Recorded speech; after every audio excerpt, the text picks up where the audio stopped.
United Against Transnational Repression: How the Eritrean Diaspora is Defending its Own Against the Regime's Selective Federal Charges. Anfet Special Edition, March 9, 2026. Across the United States, a powerful shift is taking place within Eritrean communities.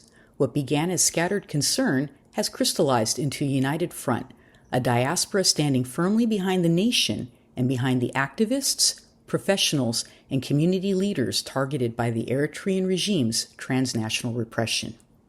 For decades, Eritreans abroad have carried the weight of defending their homeland's dignity while resisting the authoritarian machinery that extends far beyond Eritrea's borders. But today, the regime has escalated its tactics. It is selectively charging respected members of the diaspora with federal crimes, weaponizing the legal system to intimidate, divide, and financially exhaust those who dare to speak for justice and democracy. Yet the result has not been fear. It has been unity. Communities from Seattle to Dallas, from Denver to Washington, D.C., are rallying behind the accused, not because they are blind supporters, but because they know these individuals. They know their integrity, their decades of service, their sacrifices for Eritrea's freedom. These are not criminals. These are the very people who have kept the Eritrean struggle alive.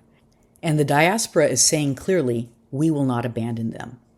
This is not the first time Eritreans have faced such tactics. From Sudan to Bologna, from New York to Washington, D.C., the EPLF and later the PFDJ have long used intimidation to silence rising opposition voices, puncturing tires, breaking windshields, threatening families, bullying activists in clubs and bars. In earlier decades, some paid with their lives. Opposition members never dragged these attackers to court. They understood the impact on families and resolved conflicts at the community level. Meanwhile, the regime seized properties of opposition members and shipped them to Asmara as captured material, treating diaspora communities like a battlefield. But this time, the regime has crossed a line. By weaponizing federal courts, it has exposed its own networks, motives, and operatives. And the people are saying, the regime is temporary, the people are permanent.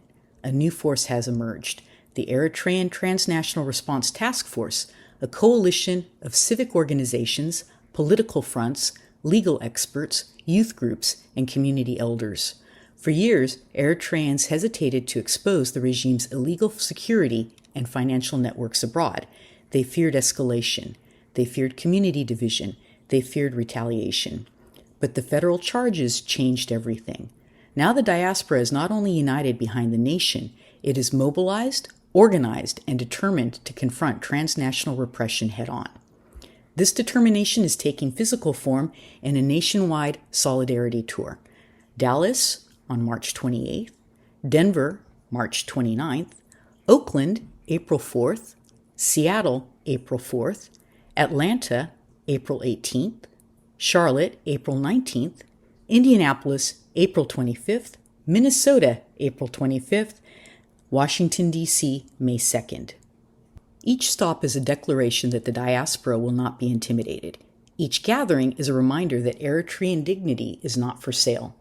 Cities are preparing halls, community centers, and civic spaces.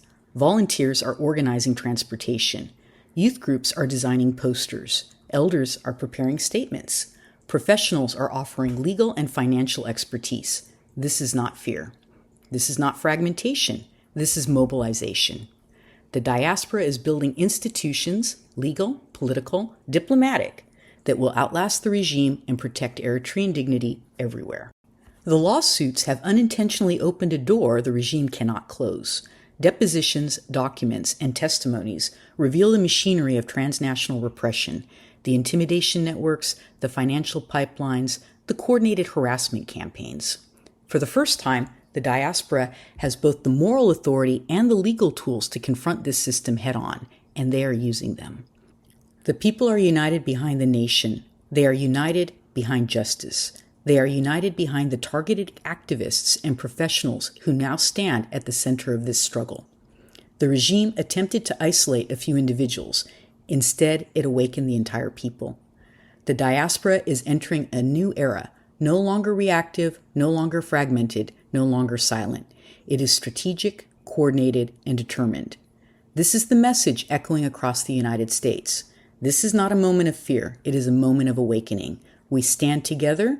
We defend our own. We will not be intimidated.